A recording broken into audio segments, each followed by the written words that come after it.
Pagi itu ada seekor binatang besar. Dia adalah Om Singa. Om Singa waktu itu sedang tertidur.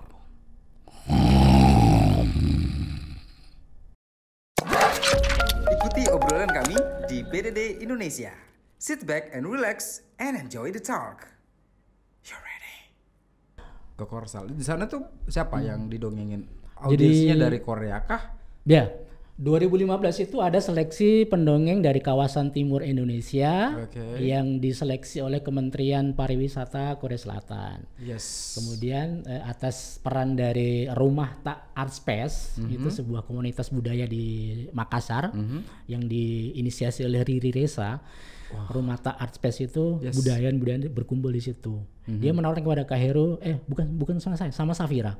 Sama Safira. Safira, kamu nggak diseleksi nggak? Kita mau ke Korea nih. Tapi ngomong ke Heru. Ngomongin ke saya. Okay. Nah, saya tahu Safira. Akhirnya waktu itu saya masih seorang teknik gitu loh. Dan sebagai manajer Safira. Ya, akhirnya Safira diseleksi, lolos. Yang dibutuhkan pada waktu itu cuma 2 pendongeng. Yang lolos si Safira dengan satu pendongeng dari Maluku. Namanya Kak Ale. Terus setelah lolos ternyata Kak Ale itu tidak bisa meninggalkan pekerjaannya karena harus 3 bulan dia di Korea. Akhirnya Kak Ale meminta kepada saya, tolong gantikan saya Kak Heru. Gantikan saya supaya posisi ini 2 ini tidak berubah. Akhirnya saya mengajukan diri, kemudian diseleksi juga sama pihak Korea Selatan, akhirnya lolos. Jadi saya dan Safira yang berangkat ke Korea Selatan itu 2015. Pada waktu itu Safira kelas 2 SMA nggak salah. Kelas 2 SMA. Iya. Kita berdua harus berangkat ke sana. Yang keberatan adalah istri saya. Karena jauh Dan dia tidak ikut. Iya. Istri pengen ikut ya, jalan-jalan Anak ke Korea. cuma 1. Pengen jalan-jalan ke Korea. Bapaknya ikut, anaknya ikut. Masa mamanya nggak ikut? Yes, di rumah sendirian. Dia waktu itu dia guru SMP swasta. Dia minta izin sama yayasannya, diizinkan. Untuk tetapi persoalannya adalah kalau kita ke negara orang kan ada visa undangan. Dia kendalanya di situ. Untuk keperluan visa harus ada pengundang, surat pengundang. Padahal itu posisi saya kan sudah jelas. Saya storyteller, Safira storyteller. Nah, mamanya apa? Kita bingung juga udah gitu. Visa nggak keluar kalau nggak ada surat pengundang. Mengundang harus ada apa jabatannya mamanya Safira. Betul. Harus jelas gitu. Harus jelas. Saya baca kontraknya dulu. Ternyata pada waktu itu Safira masih under 17, masih di bawah 17 tahun, tidak bisa tanda tangan kontrak. Harus ada manajer. Dan manajer tidak bisa saya, karena saya artis juga. Iya, artis juga. Akhirnya saya harus angkat manajer. Siapa dia? Ya mamanya. Finally ada jalan gitu. Akhirnya kita bertiga itu bisa pergi ke Korea Selatan selama 3 bulan. Itu namanya apa ya? Pengalaman internet saya. Kita 3 bulan di pusat kota di Seoul. Tinggal. Ini bisa dikatakan bahwa kesempatan 1 in a million gitu kan, karena apa ya? Dapat kesempatan membaca dongeng di sana sebagai storyteller di Korea Selatan plus jalan-jalan liburan dengan keluarga. Iya. Wow. Saya juga heran kok harus 3 bulan gitu loh. Padahal saya lihat rundown acaranya cuman 4 hari. Itu berarti bulan madu harusnya. Nambah adik buat Safira ya kan? Kali aja adiknya bisa jadi pendongeng lagi. Kenapa? Ini anak-anak dengar loh. Kalau pendongeng emang ya di benaknya itu anak-anak terus di depannya. Ya memang itu sudah sugesti saya. Apa yang kita bicarakan itu harus layak untuk anak gitu. Tapi pada saat itu di Korea Selatan disaksikan oleh orang-orang Korea kah atau jadi, orang-orang Indonesia? Di Korea itu ada sebuah gedung namanya ACC gitu loh. ACC itu kepanjangannya? Asian Children Center. Di situ semua budaya dari negara-negara Asia ditempatkan di situ. Berkumpul di situ. Ada sebuah tempat itu. Jadi budaya dari Indonesia, dari Thailand, dari Malaysia, dari Korea itu pusatnya di situ. Lokasinya bukan di Seoul tapi di Gwangju. Itu sekitar 300 kilo lah dari Seoul. Itu pusat acaranya di situ. Tapi kita latihannya di Seoul. Selama 2,5 bulan kita berlatih di sebuah institut kesenian di sana. Ada pengajar di sana. Tetapi bahasa yang kita pakai tetap bahasa Inggris. Anak di Korea juga pintar kan bahasa Inggris. Kecuali yang sudah tua-tua opa-opa itu nggak tahu bahasa Inggris. Opa tuh opa karena sarang heo. Karena pada waktu itu kita pernah tersesat di Korea. Kita tanya sama orang tersesat kita. Karena apa? Kita mengandalkan wifi di Korea. Itu pada saat tersesat tuh hari keberapa? Hari keberapa ya? Hari ke-60 lah. Hari ke-60 berarti 2 bulanan tiba-tiba tersesat. Iya, karena kita mau wisata kan. Ceritanya Senin sampai Kamis kita latihan di sebuah tempat. Jumat karena kita Muslim kita diberi kesempatan untuk sholat Jumat di Korea. Hanya satu masjid di Seoul pada waktu itu. Jadi Jumat, Sabtu, Minggu kita free. Jadi 3 hari itu kita bisa 3 days in a row itu bisa jalan-jalan muter-muter dan akhirnya nyasar lah. Kita bertanya pada orang Korea dan tidak tahu bahasa Inggris orang tua. Nah, memang untunglah ada mahasiswa juga. Can you please tell me how to get there? Tiba-tiba sarang heo. Anyo. Jadi memang 3 bulan itu penuh pengalaman internasional kita. Kita berpikir kalau bukan dongeng tidak mungkin kita menjalankan. Kalau saya cuma menggunakan profesi sebagai orang teknik ya nggak mungkin lah kita jalan-jalan secara gratis sana. Kemudian karena artis ya kita dibayar gitu. Ya secara profesional mereka juga menghargai jerih payah kita, usaha kita. Pulanglah kita ke Indonesia. Kita biasanya ada games kepada seluruh narasumber yang ada. Silahkan. Semua tamu Sigal yang hadir di studio BDD ada games tantangan, tapi kayaknya akan saya rubah. Saya pengen dong denger dongeng. Berapa menit? Paling cepat biasanya berapa menit? 5 menit. Boleh. Siap? Yes. Saya minum dulu. Boleh? Saya minta izin minum dulu ya sebelum ya. Silakan.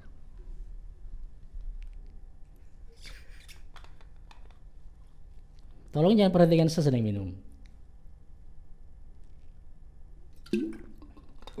Mendongeng pun airnya pun bunyinya bum. Harus gitu ya. Ini kan sudah kosong ini. ini kayaknya minta diisi nanti ya. Kita sudah siapin air. Ini bukan properti loh. Takutnya viewers kita beranggapan ini properti, bukan. Iya, ini buat saya kah? Buat. Aku baru tahu saya. Dari awal kita sudah sounding loh. Oh, enggak.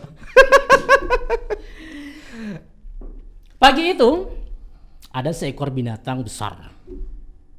Dia adalah Om Singa. Om Singa waktu itu sedang tertidur. Tidurnya nyenyak. Tiba-tiba dia dibangunkan oleh suara.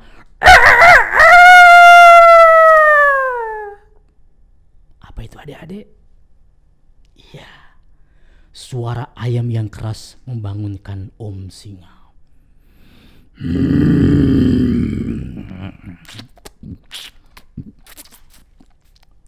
Om Singanya lapar. Perutnya bunyi plekutuk plekutuk plekutuk. Aku lapar. Om Singa segera berjalan menuju ke hutan mencari makan. Dia berjalan dengan tegap perkasa. Dem tak tak dem tak tak dem tak tak dem tak tak dem. Sampai di hutan, Om Singa segera melihat ke kanan, ke kiri, ke atas, ke bawah. Tapi hari itu Om Singanya tidak beruntung, tidak ada makanan. Om Singanya kemudian mengantuk dan dia tertidur lagi. Ketika Om Singa sedang tidur, tiba-tiba ada seekor binatang kecil, warnanya hitam. Bunyinya seperti ini. Cit cit cit cit cit cit. Tikus. Dia bermain-main dekatnya Om Singa. Dia berlari ke kanan, ke kiri, ke kanan, ke kiri. Dan tanpa sengaja dia menabrak Om Singa yang sedang tertidur. Seketika Om Singanya terbangun.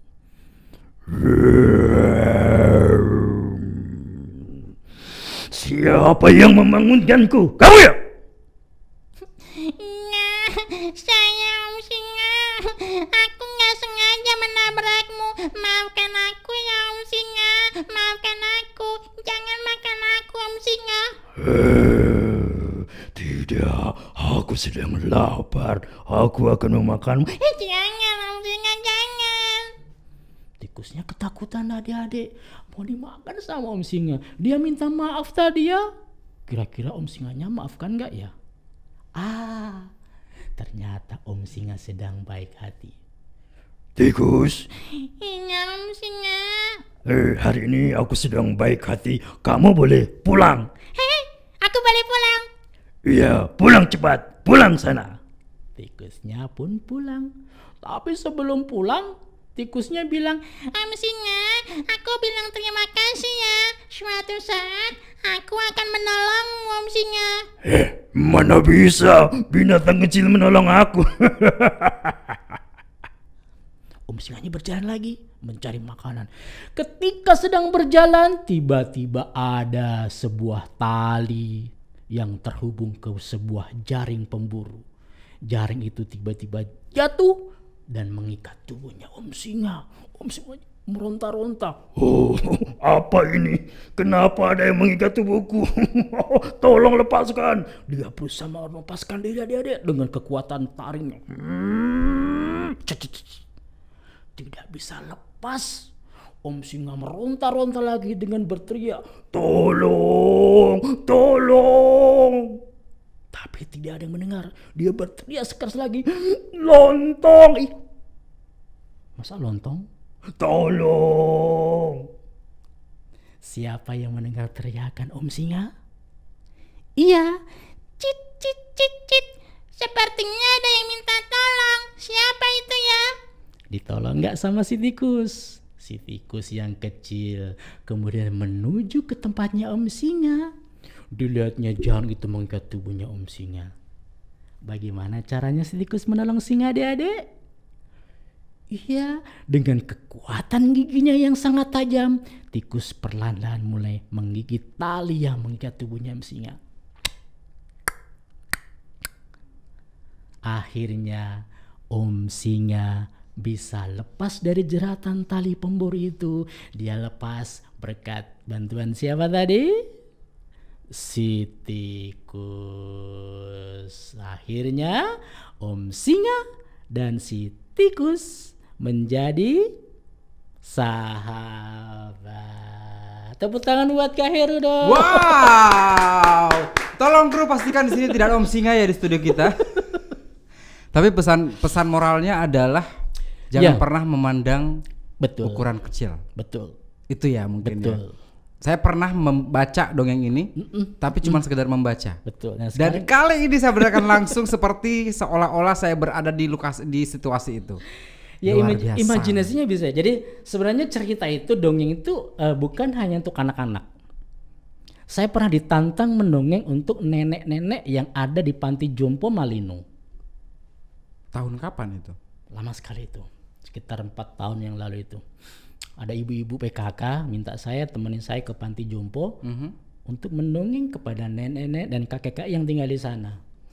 Saya juga bilang, kemasa nenek-nenek mendengar dongeng? Yes. Saya cari referensi dulu, study survei ya. Yes. Nenek-nenek usia itu kira-kira suka dengar dongeng apa ya? Ya. Saya tanya sama teman saya, seorang dekan psikolog di UNEM.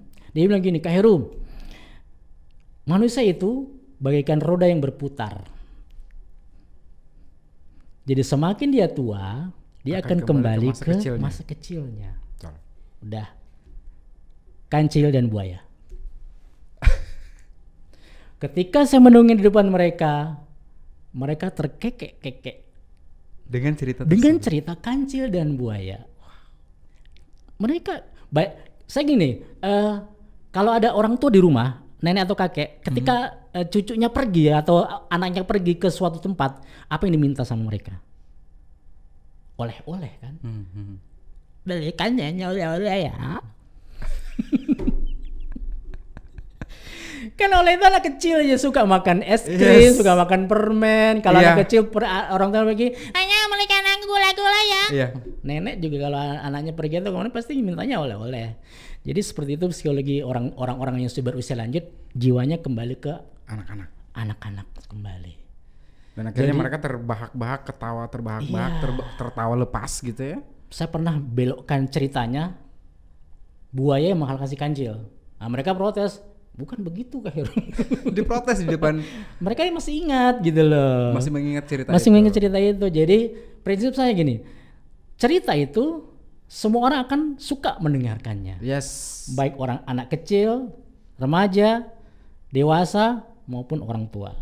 Wow, luar biasa. Iya, jadi itu saya prinsipnya. Semua orang suka mendengar cerita, tergantung bagaimana kita membawakan cerita tersebut di depan mereka. Ketika seorang dokter bahasa di Unhas membahas sebuah buku, dia minta saya bercerita dulu. Bercerita. Dia pada waktu itu hendak mencapai gelar profesornya, mau meluncurkan buku, dia minta saya dongeng dong Khairul di acara saya nanti.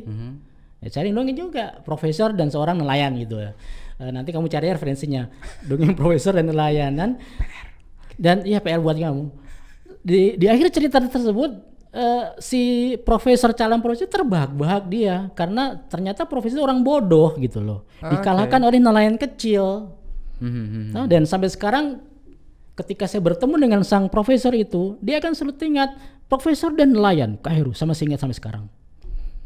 Jadi cerita-cerita tersebut yang bagaimana kita menceritakan dengan gaya bahasa kita, tetapi dengan kategori usia yang berbeda-beda kita bisa menyesuaikan diri gitu loh. Ya, tidak mungkin anak kecil kita ceritakan Sultan Hasanuddin, tidak mungkin kan? Ya, itu apa itu? Khairul, siapa itu Sultan Hasanuddin? Tetangga ta? Ini kalau bisa karakter suara seperti itu gimana ya? Latihan lama kah? Ada latihan-latihan olah pernapasan, olah vokal atau gimana? Nonton film SpongeBob. Nonton. Di SpongeBob itu kan ada si Patrick yang badannya besar. Karakter Patrick biasa karakter untuk yang badan besar seperti Singa tadi. Saya berpikir itu bagus sih ya untuk belajar suara-suara kayak Patrick gitu. Kenapa anak-anak suka lihat film SpongeBob? Kenapa anak-anak suka lihat Ipin dan Upin? Karena faktor suara, karakter suara setiap tokoh berbeda-beda. Makanya pendongeng harus menguasai paling tidak 3 jenis suara. Ya. Itu berarti aku suka uang. Ya. Itu si Gober itu, paman Gober itu. Tapi kan berbicara masalah uang ini, kalau mendatangkan seorang Khairul baca dongeng, itu bayarannya berapa kalau sekarang nih? Ya sebagus ini gitu. Dongeng itu ketika 2011, 2012, 2013 itu belum dikenal di Makassar. Dan hanya dianggap sebagai pengisi acara saja. Jadi pada waktu itu ketika sudah mendongeng, Khairul, terima kasih. Thank you. Proyek thank you gitu loh. Saya tidak suka anak ini. Kenapa selalu telepon saya malam-malam? Saya tidak suka SpongeBob. Apa itu SpongeBob? Bisa ya? Bisa. Oke, masuk jadi anggota rumah dongeng. Mohon maaf, saya pamit mundur. Enggak. Saya masih pengen panjang kontrak di BDD. Iya, jadi karakter suara itu kita pelajari dari berbagai macam film kartun gitu. Prinsipnya gini, secara teknis, secara fisiologi, laki-laki itu bisa merubah-rubah suara karena kita punya namanya jakun. Jadi jakun itu adalah kita beruntung jadi cowok gitu ya. Beruntunglah jadi cowok. Tapi malah ada cowok yang pengen lepasin jakunnya. Itu si Dito yang jadi Dita ya. Oke. Jadi karakter suara. Kenapa anak-anak suka sama Ipin, sama Upin, sama SpongeBob? Karena pengaruh suara tadi. Bayangkan kalau kita mendongeng, karakter suaranya datar saja. Selamat pagi adik-adik, hari ini Khairul akan bercerita. Dongengnya tentang Om Singa dan si tikus. Hari itu Om Singa sedang berjalan-jalan di hutan. Dia terjebak dalam hutan. Tolong, aku terjebak dalam hutan. Tikus kemudian datang. Ada apa Om Singa? Itu kan datar. Betul. Selesai cerita, hilang anak-anak. Mereka lahir semua. Atau tidur gitu kan. Iya. Betul. Jadi harus ada yang namanya penguasaan karakter suara untuk menggugah selera orang mendengarkan itu. Tempo juga diatur. Tadi saya mendengarkan tuh ada nada yang tinggi, tiba-tiba rendah sekali. Gitu, itu jadi pengaturan seperti tadi. Jadi memang ada serba kompleks itu dunia dongeng itu. Ada teman saya orang teater.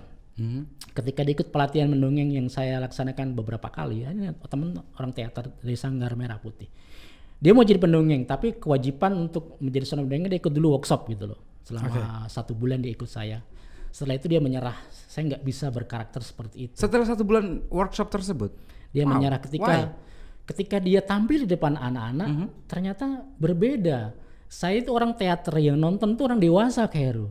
Dan ketika penonton saya anak-anak, saya jadi gimana ya, glek gitu, nggak bisa bertingkah seperti itu gitu. Karena orang teater tentu latar belakangnya berbeda dengan pendongeng. Karena pendongengnya berhadapan dengan anak-anak gitu. Jadi harus smile, menampakkan biarpun kita punya utang yang banyak, lagi susah di rumah, kita harus berwajah ceria gitu. Yes. Beberapa orang kan tidak bisa seperti itu. Gitu. Kalau kita kan semacam lip sync wajah harus tetap ceria. Harus mengekspresikan itu semua. Iya. Biasa. Jadi karakter suara itu juga perlu dikuasai oleh pendongeng. Ingat, karakter suara bukan menirukan bunyi-bunyi hewan-hewan seperti itu tadi. Pernah ditawarkan menjadi seorang VO talent, voice over talent? Dubber ya? Dubber? Saya nggak, malah anak saya ditawarin kemarin. Ditawarin? Terima nggak? Di Net TV dia, di Net TV Makassar. Diterima, karena dia magang sekaligus tugas kuliahnya kan. Luar biasa. Tugas kuliah magang, dia cari tempat magang untuk menyelesaikan studinya. Dan kebetulan teman saya di Net TV bilang, mau nggak terima Safira di tempat magang? Bisa Heru, mau jadi dubber kan? Oke, sudah. Hai SpongeBob, aku Patrick akan mengajak kamu jalan-jalan di Krabby Patty. Bagaimana suaranya Dede? Bagus? Saya lebih cocok lagu India sih. Iya.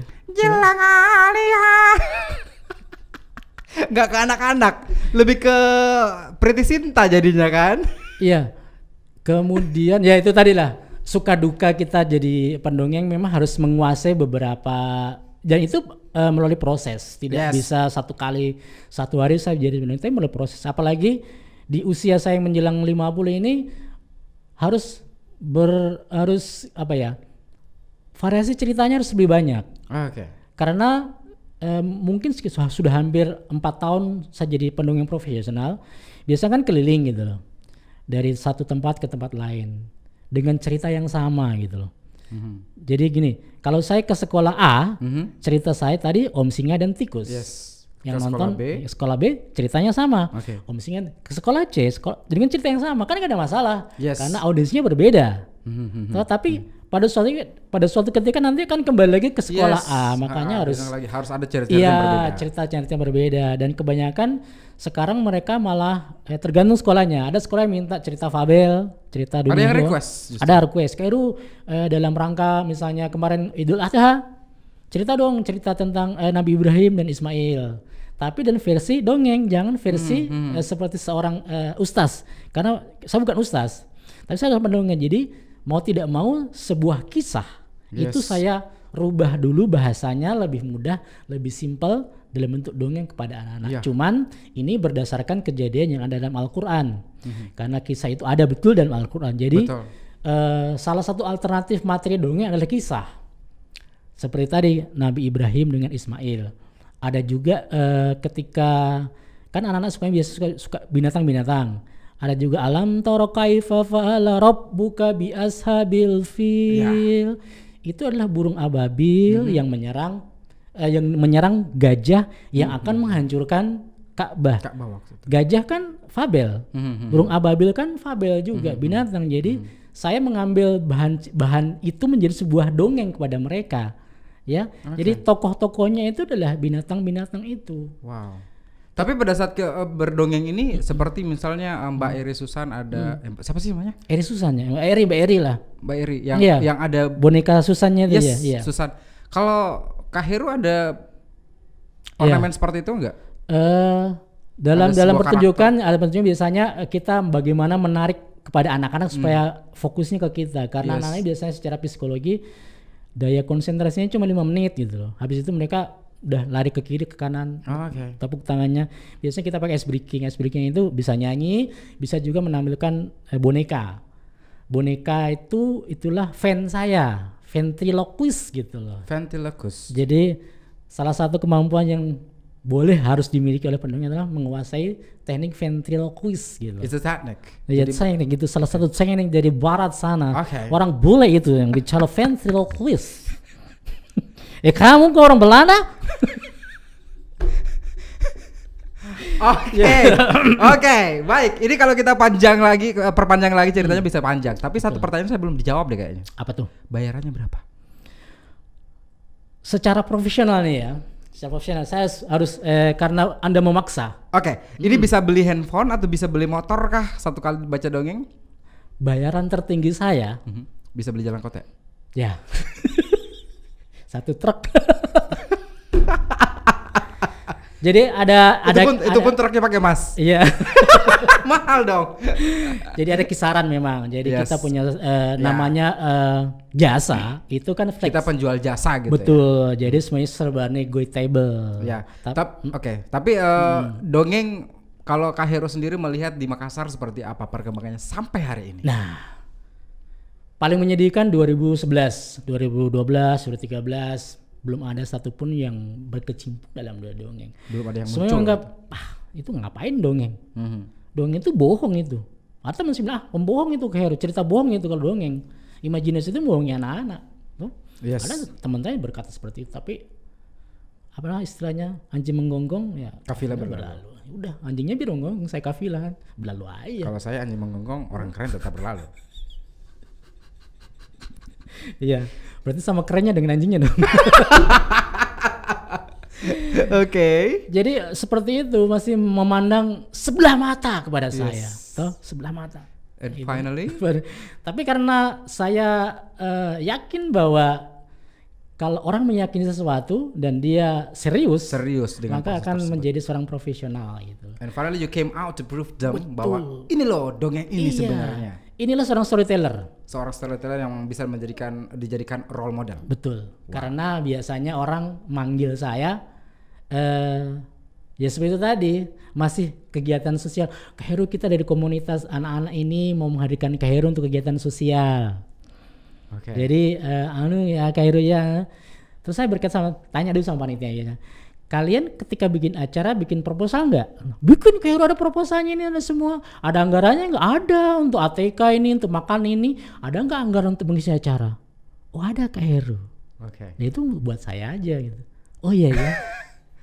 Kedepannya apa harapannya untuk dongeng yang ada di Kota Makassar dan di Indonesia? Jadi secara khusus di Makassar, alhamdulillah sekarang sudah banyak pendongeng-pendongeng penerus-penerus dari saya. Kita punya komunitas selain rumah dongeng, ada namanya dongkel gitu. Dongkel, bukan dongkol ya, bukan dongkol. Ini dongkel ini. Dongkol menetap tajamnya ke saya malah ya. Okay. Dongkel itu pendongeng keliling. Jadi kita kolaborasi dengan Dinas Perpustakaan sebagai media partner kita karena perpustakaan tempatnya cerita, tempatnya buku. Jadi kita ajak anak-anak untuk ke perpustakaan dengar dongeng. Yes. Namanya dongkel, dongeng keliling. Kita keliling-keliling sambil dongeng gitu, pusing gitu. Kemudian muter-muter gitu baca dongeng. Jadi ada sekitar 30 pendongeng sampai saat ini yang tergabung dalam dongkel dari berbagai macam profesi. Ada yang chef jadi pendongeng, ada yang perawat jadi pendongeng juga. Tapi mereka bukan seorang true storyteller karena mereka punya profesi lain. Di waktu senggang aja mereka menjadi seorang pendongeng. Tetapi untuk yang tour untuk mendongeng itu mungkin baru kami ya, saya, Safira dan juga teman-teman dari komunitas rumah dongeng itu ada namanya Rian. Itu dibangun seorang aku ikut sengok. Bukan beda. Dia itu Rianan itu. Oke. Dia itu seorang stand up comedy dari Goa sana dan terjun ke dongeng. Dongeng karena dia punya ventriloquist. Oke. Jadi kalau seorang podcaster sudah ada. Podcast itu kita bikin secara. Maksud saya sudah ada podcaster yang membacakan dongeng juga di rumah dongeng? Ada. Belum ada. Sudah ada. Ya si Safira tadi. Mau melamar ya? Yes, nanti kita terima. Put myself on it. Tapi Safira bikinnya dalam bahasa Inggris. Jadi kedepannya kita ingin dongeng itu hadir dalam berbagai macam bahasa. Saya bisa nanti masukkan bahasa Prancis mungkin? Oh, hui. Silakan. Je m'appelle Zigal. Je parle du chant. Saya ingin Mr. Bean kali ya. Oke, baik, luar biasa perbincangan kita pada hari ini. Iya. Inspirasi yang begitu luar biasa. Betul. Tidak gampang muncul di tengah-tengah hiruk pikuk Kota Makassar, bahkan Indonesia yang bisa dikatakan bahwa hampir punah dongeng gitu. Betul.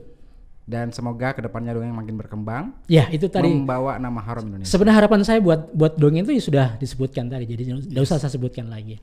Oke, ini beneran narasumber yang betul-betul panjang otaknya ya, lebar. Kita tanya malah tanya balik, saya yang jawab. Iya. BDD Indonesia, Zigel Ezriadi pamit mundur dan juga narasumber yang luar biasa, Kakak Heru. Saya pengen dong Kakak Heru tutup tapi dengan satu karakter di dongeng tersebut. Karakter anak kecil tadi si tikus itu boleh dong? Boleh. Ya. Coba sampaikan ke viewers BDD Indonesia. Ya. Halo anak-anak, aku juga anak-anak. Terima kasih ya sudah mendengarkan podcast kami.